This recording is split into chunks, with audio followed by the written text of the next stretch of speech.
Our guest this evening is Susan L., not Susan F. or Susan H., Schulman. Thank you. She is the writer, the author of this wonderful book called Backstage Pass to Broadway. And it is the story of a publicist and what she does and, the work that she's been doing for the last, and I can't believe this, how many years? More than 40. More than 40. Okay, I like that. Thank you. That's a good way of going. Very diplomatic. And in alphabetical order, a sampling, a random sampling. Bacall, Bolger, Brenner, Coward, Fosse, Mary Martin, both words, Mustell, Merrick, Nichols, Redford, and Redgrave. Unbelievable. Plus Diana Ross. And those are the stars. And then you list some of the supporting cast, and I won't even go there. Did you grow up wanting to do this, Susan Schulman? I grew up a theater kid. I went to shows starting when I was 5. My parents took me to see Flahooley, which was Good Lord. a big flop, and it was famous for having Bill Baird marionettes, life-size Bill Baird marionettes, and Barbara Cook made her Broadway debut. And my parents took me at 5 because of the puppets, and I was hooked. Graduated from college, knew I wanted to be in the theater, had no idea, and through a series of kind of being in the right place at the right time, wound up eventually working and apprenticing to big Broadway press agents. You actually were a press rep for Abbie Hoffman. You got to explain Well, that. yes. Well, Abbie Hoffman had been, everybody knows who Abbie Hoffman is, I assume, but he'd been living underground and he was a fugitive and there were warrants out for his arrest. And I was working with Carlin Glenn and Pete Masterson, who were the creator and star of Best Little Whorehouse in Texas. Right. And they knew Abbie Hoffman. And one day, Pete was negotiating to make a movie of one of Abbie's books. And one day they came to me and they said, Abbie Hoffman has a scheme, and we want you to be part of this scheme. And the scheme was that Abbie showed up at the dressing room, and came backstage, and Carlin was told, a fan wants to bring you flowers. And the fan showed up with this huge bouquet of American Beauty roses, and we took a picture of this fan with Carlin, and the fan's face just happened to be partially covered by the roses. And lo and behold, it turned out it was Abbie Hoffman. Who was still on the run at the Who was time. still on the run, was very much a fugitive.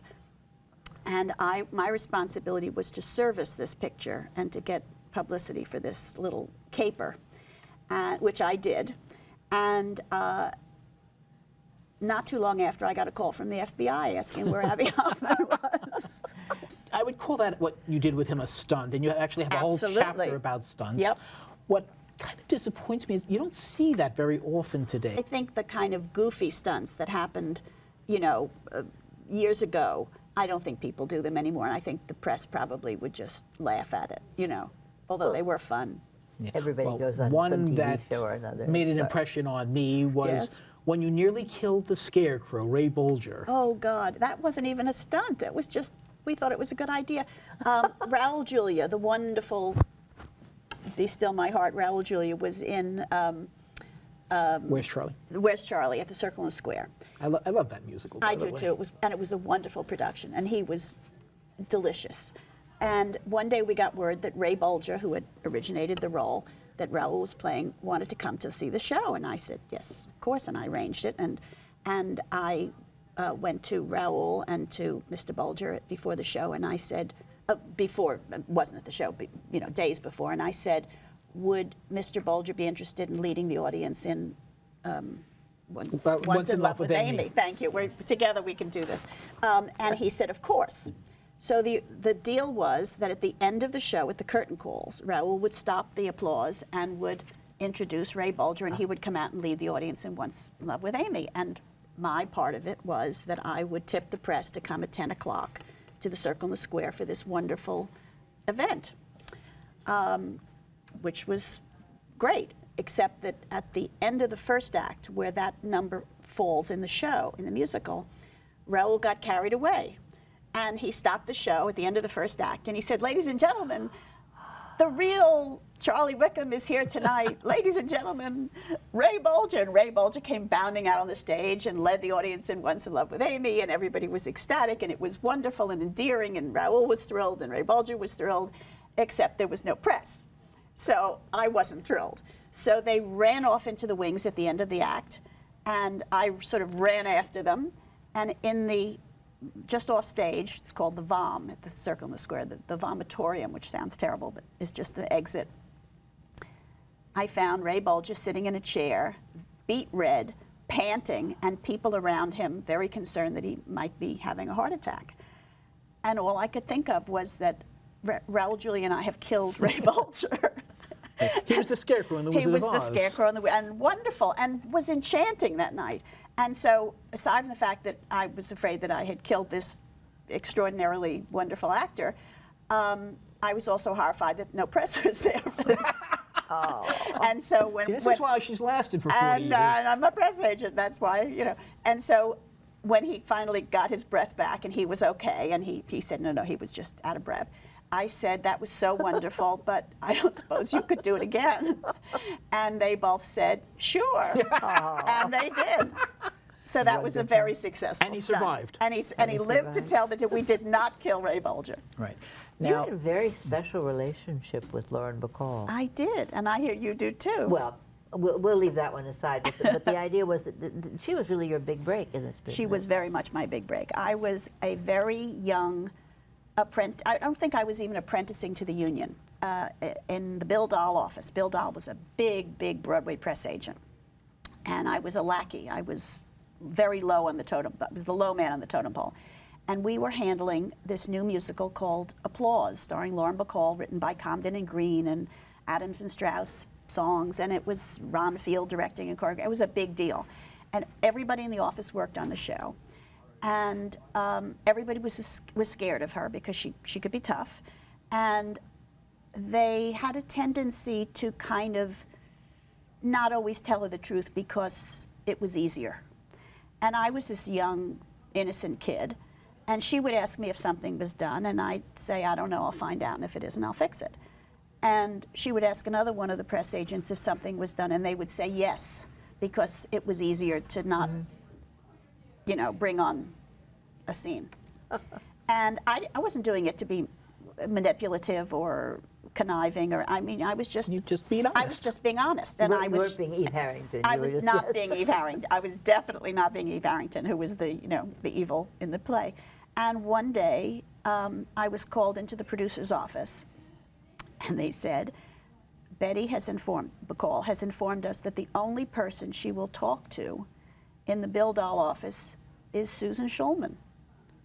So at the ripe old age of about 23, I wound up handling what became the biggest hit show on Broadway. And it was totally because of her. And she was wonderful to me. I adored her. I never saw, the mean side, the tough side was never directed at me ever. And I think it was partly that she knew I was a little kid and that I probably would have crumbled, you know, because tough I wasn't. And I think she also knew that I cared about her and that I was very protective of her. And I mean, she was wonderful to me. So I have no bad Betty stories. I've heard lots of them and I know lots of them. Well, but you didn't work on never. Woman of the Year. No, I didn't. That was a whole. Because apparently, it seemed like there was a very different Betty on Applause than there was on Woman of the Year. I think Applause was a very happy time in her life.